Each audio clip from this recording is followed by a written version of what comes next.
Il faisait froid ce jour-là, mais peu lui importait. Malgré la maladie, Ted Kennedy avait tenu à assister à l'investiture de Barack Obama, car il avait mis ses dernières forces dans cette bataille, l'élection de ce président-là.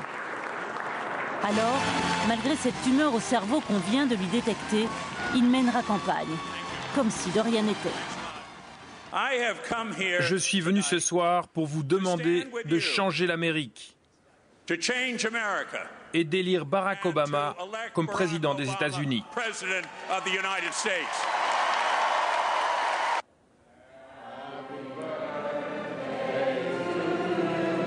Barack Obama sait bien qu'avoir eu un Kennedy pour soutien a été un atout de poids.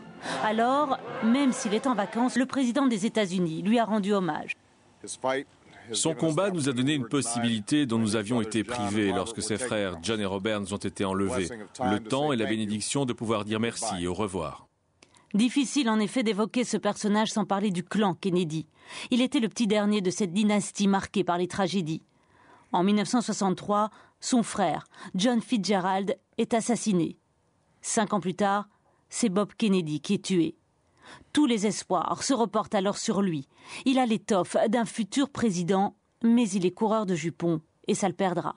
En 69, il a un accident de voiture. Elle tombe dans l'eau, il s'en sort, s'enfuit et ne prévient les autorités que le lendemain. Mais dans la voiture, il y avait une femme. Elle est morte, noyée. La Maison-Blanche, pour lui, c'est fini, mais pas la politique. Il devient un ténor du Sénat. Il y siège pendant près de 50 ans. Il y est de tous les combats.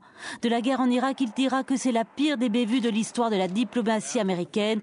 Mais George W. Bush reconnaîtra malgré tout ses qualités. Quand il est votre adversaire, il est coriace. Quand il est avec vous, c'est une grande expérience.